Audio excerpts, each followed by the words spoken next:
Hello mga kaibigan, magandang gabi sa inyo. Ngayon, gagawa tayo ng beef shawarma. Ito ngayon yung gagawin natin.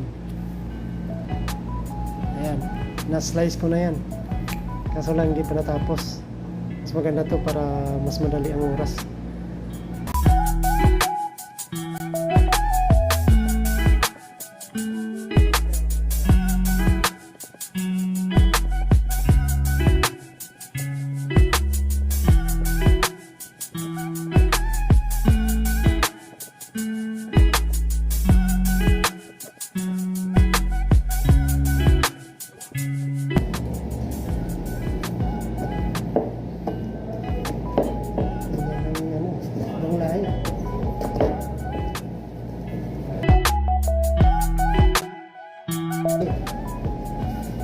Kunti lang kasi hindi naman masyadong mabilis para lang may crispy tayo doon kasi matagal na kasi yan yung sasama ko kung nagbakasyon yung simple.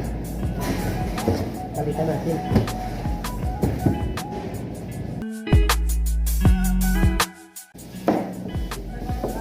May pwede na yung expiration? Dyan, Fred. Hanapin mo lang dyan. Dyan siya, ano? Hanapin ka na. Palitan na natin yung shawarma doon kasi kaya ano yun eh. Medyo itong topping.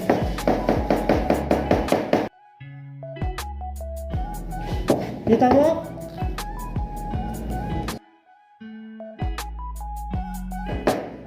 Kaya sa pagdiwa, tigas lang ha. Mahirap kasi. Tulad ng daliri.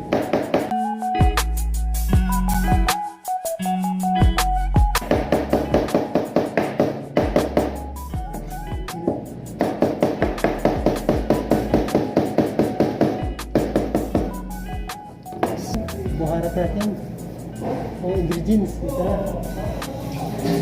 Black pepper. Pagkalasa na din mawala.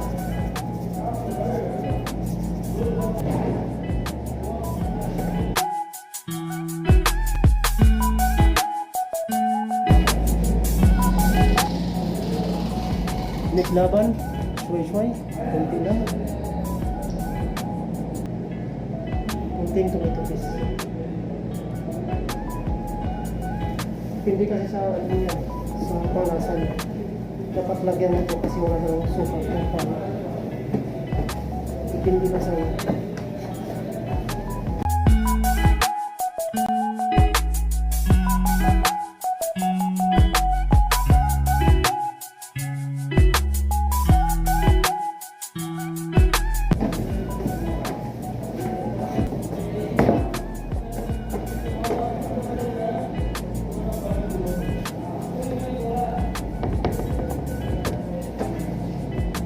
mukha tayong hindi marami para kasi pag marami kasi nasisira.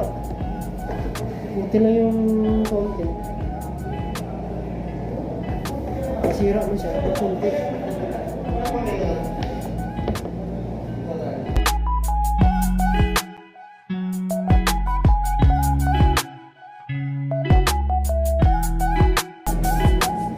Okay na?